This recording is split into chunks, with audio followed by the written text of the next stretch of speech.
This is Studio 321. I'm your podcast host, Eddie B., coming at you from the 321. So goodbye, Obama. So that's where we're at right now. I know that this is the end of Joe Biden's term, but it actually hasn't been Joe Biden the whole time. It's been Obama the whole time. And one of the reasons I believe that is because during Joe Biden, our economy was tanking the same way it was during when Obama was the president. But for you younger guys out there or gals out there, you might not know, how the Democrat Party became the party of Obama. Let me take you back a little bit and explain that to you.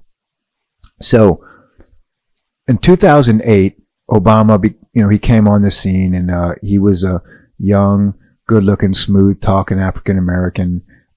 And he would have been, of course, the first black president, so everybody was hyped on that. And, the guy was super smooth. I mean, he could give a speech like he was Kennedy. As a matter of fact, asking me, I would say he's probably one of the greatest speech-giving presidents I had heard in my lifetime. It's one of those things where after you got done listening to him talk, you'd walk away and you'd be like, you just feel good, man. Like you just, like somebody just really inspired you. And so I think we all fell into that. And, I voted for him in his first term. But it was kind of weird, about 2 years into I think it was about 2 years into his first term, I really started watching the way, because that was actually the first time that I had become involved in politics. I wasn't really paying too much attention before that. So once I did vote for him, I really started to pay attention. And about 2 years in, I realized, I was like, his message it's not a strong message. Like, I always felt like a leader should be strong, like somebody you want to follow somewhere, or somebody that could pull you out of out of a bad place, or, when you're down and out, you could still find inspiration from this guy, or gal, whoever it is. And, but his message had changed. It just became like this. It was like a pity party all the time. It was always, it was like a cry fest. Telling everybody they're victims of this or that, or that whole oppressor thing, and it's like, I don't think that's the kind of party or the kind of message you convey to an entire country of people. And it was just turning me off. I was like, I don't know, man. That's like, I think I got suckered on this one, And, so anyways, the next time, so it would have been 2012, I voted against him.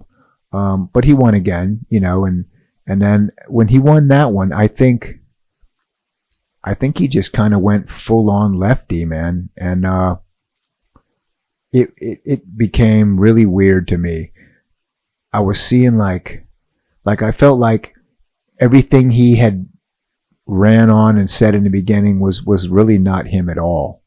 And when he did that, I think what he did is he actually started to push mainline Democrats kind of into the shadows, and he brought all the left of that party to the forefront to give the voice to, because they were like, it's kind of like being like, hey, that guy relates to me, so I'm going to go out and talk now.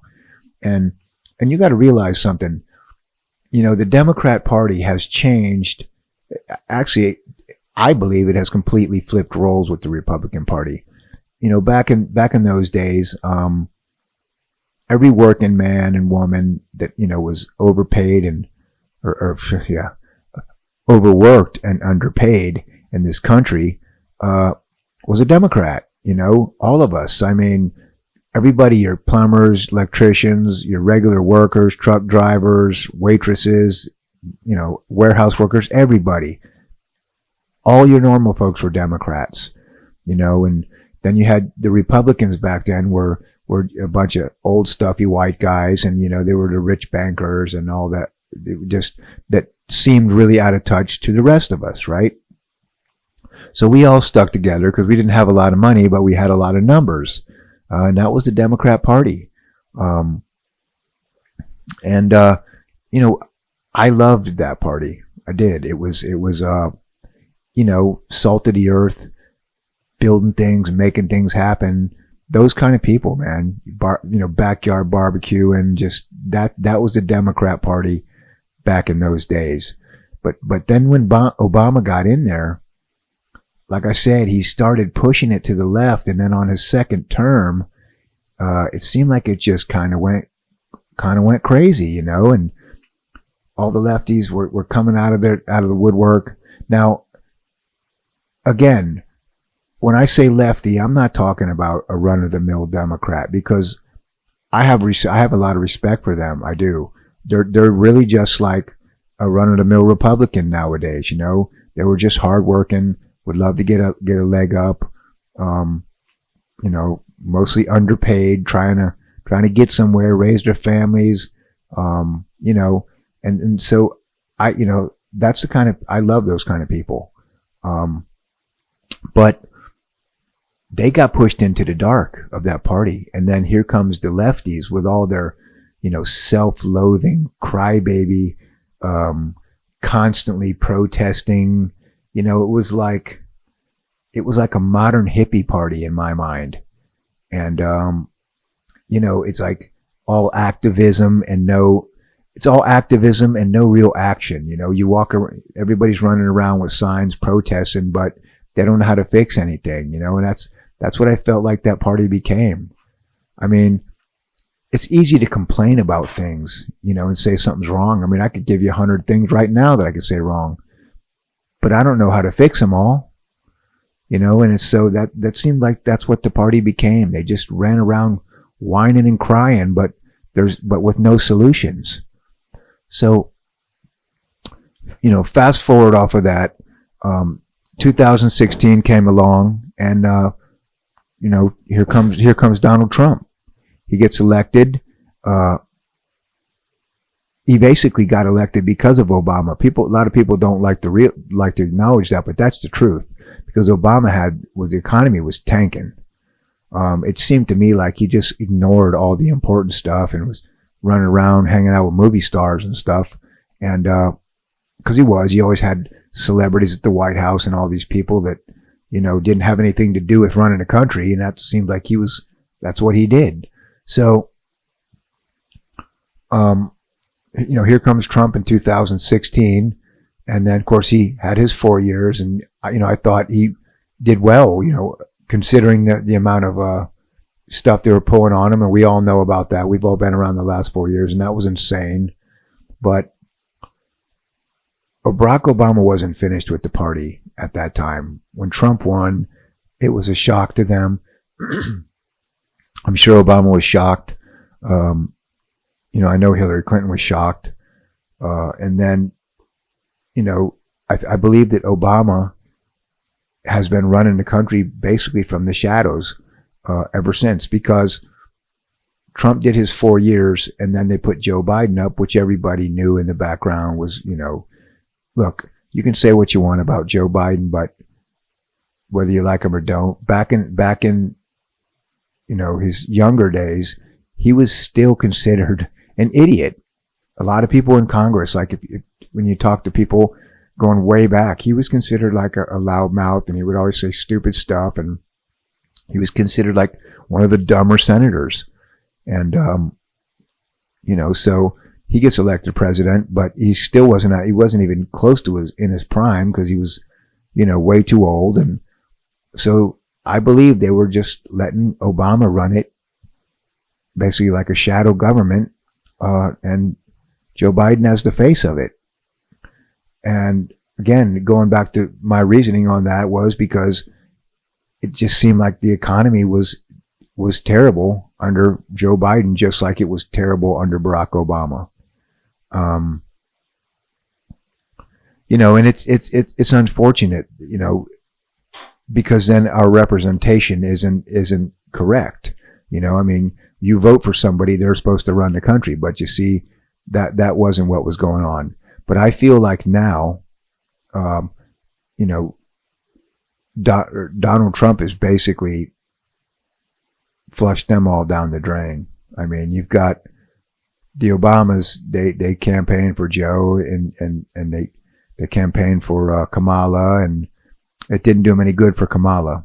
You know, they still got swamped. So I feel like that was the major signal that the Obama's power is over.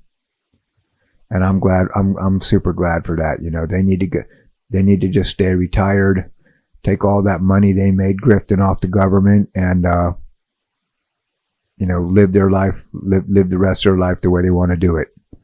But I think it's time, you know, for you know, the new blood, and Donald Trump isn't new blood, but he has different ideas. He always has, and you know, that's part of the reason why he's had so much resistance. His ideas are different. You know, in the America First policy, I'll tell you the truth. I think Obama was more of a celebrity president than an actual functioning president. I think he was in love with being president and liked all the stuff that came along with it. And I know he made some decisions, but I think a lot of the decisions that he was supposed to make were over his head. I don't think he, you know, I don't think he had the capabilities to do them right. And, you know, because something you have to realize about our presidency, and this is something I've been studying for about 10 years on this. A president first of all, he has to be very witty, and he has to have a lot of backbone. I never felt like Obama had a lot of backbone, and it's not backbone to face other countries, because other countries are scared of us. It's backbone to face our own political wings. It's to face, and you know, you have to be able to say no. You know, you get certain factions come to you, they want to start wars. You got to be able to look them in the eye and tell them no. Certain factions come to you with this and that. It's within our own government. And that's why I think an American president has to be so strong, is because, not because of other countries, because we have advisors, and, you know, you can get 1,000 opinions on things like that. But I feel like